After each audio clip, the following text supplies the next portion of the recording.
Hello my dear friends, आज हम आपके लिए बीएससी एग्रीकल्चर 6 सेमेस्टर सब्जेक्ट आपका beneficial insect and paste of horticultural crops and there management अर्थात लाभदायक तथा बागवानी कीटों का प्रबंधन से जुड़े हुए कुछ अति विशिष्ट प्रश्नों की श्रृंखला लाए हैं। दोस्तों, यह प्रश्न आपके लिए बहुत ही महत्वपूर्ण होने वाले हैं, तो क्लास को ज़्यादा से ज़्यादा लाइक और शेयर करना बिल्कुल ही ना भूलें, क्योंकि दोस्तों आज के जो प्रश्न हैं आपके लिए बहुत ही महत्वपूर्ण होंगे। यदि आप चैनल पर नए हैं तो चैनल को सब्सक्राइब कर लें और बेल आइकन दबाना बिल्कुल ना भूलें। तो शुरू करते हैं आज की क्लास का पहला प्रश्न। और पहला प्रश्न यह है कि उच्च क्वालिटी का लाख उत्पन्न करने वाली फसल है। तो उच्च क्वालिटी का लाख उत्पन्न करने वाली फसल को कुसमी कहा जाता है। क्या कहा जाता है? कुसमी।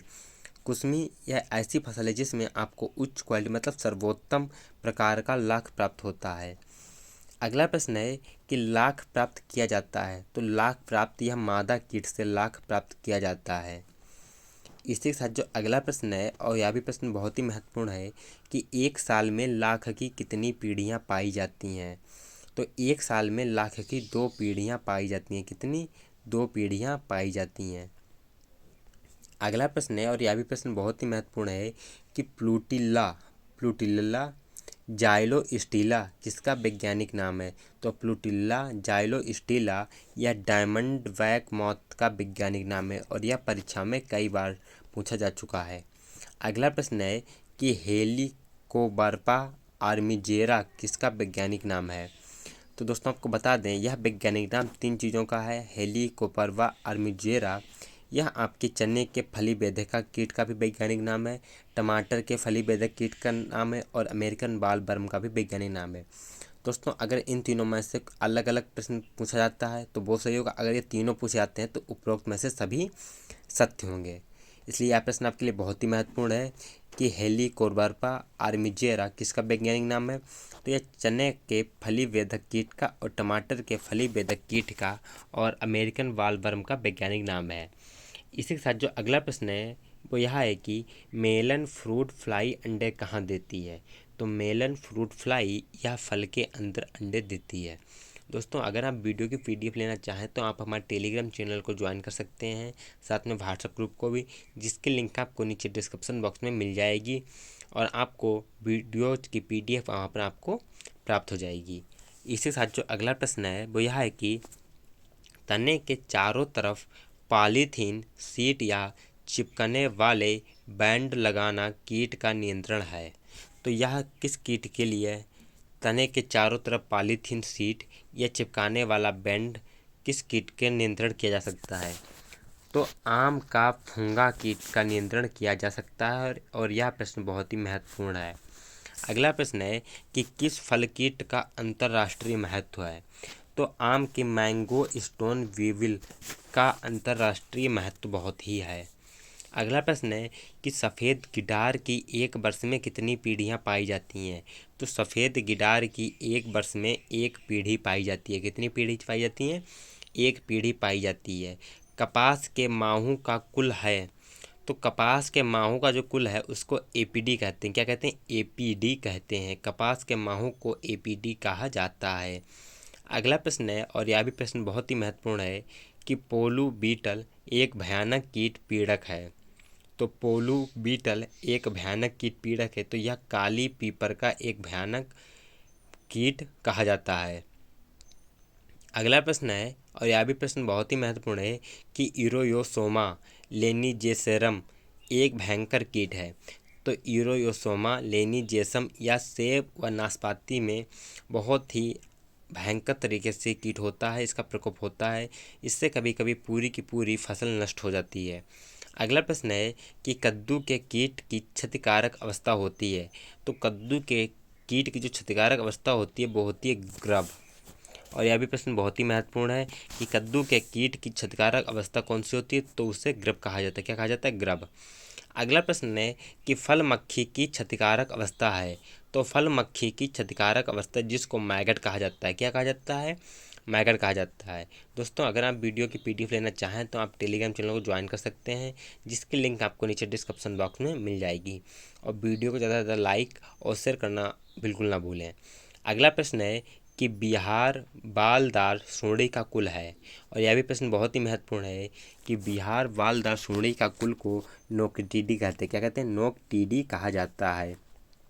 अगला प्रश्न है कि विश्व में सर्वाधिक रेशम उत्पन्न करने वाला देश है। तो विश्व में सर्वाधिक रेशम उत्पन्न करने वाले देश को चीन कहते हैं। क्या कहते हैं? चीन। अगला प्रश्न है कि इरी रेशम कीट को पाला जाता है। और यह भी प्रश्न बहुत ही महत्वपूर्ण है कि इरी रेशम कीट अरंड के पेड़ पर पाला जाता है। किस पर पाला जाता है?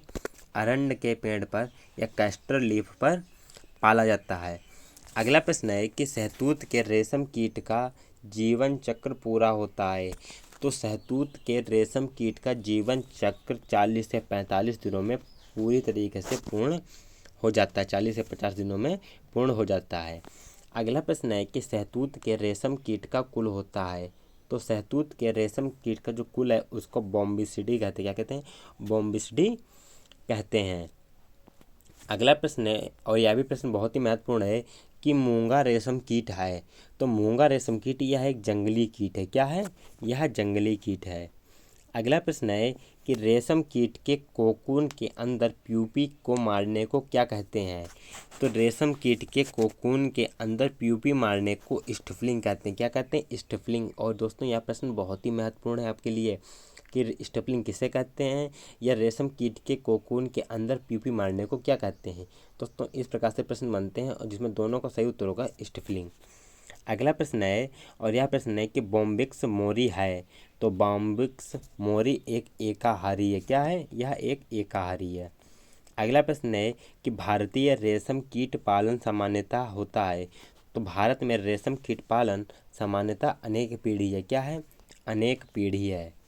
अगला प्रश्न है कि लार्वा की अवस्था जिसमें रेशम उत्पन्न करना प्रारंभ कर देते हैं। तो लार्वा की अवस्था जिसमें रेशम उत्पन्न करना प्रारंभ कर देते हैं तो यह 5वीं की बाद वाली अवस्था होती है। कौन सी होती है? 5वीं की बाद वाली अवस्था होती है। अगला प्रश्न है कि रेशम कीट में पब्राइन बीमारी का रोग कारक होता है। और यह प्रश्न बहुत ही इंपॉर्टेंट है कि रेशम कीट में पब्राइन बीमारी का जो रोग कारक होता है उसको नोसेमा बोम्बिसाई कहते हैं। क्या कहते हैं? नोसेमा बोम्बिसाई कहा जाता है। अगला प्रश्न है कि रेशम कीट में कौन सी बीमारी बैक्टीरिया द्वारा उत्पन्न की जाती है।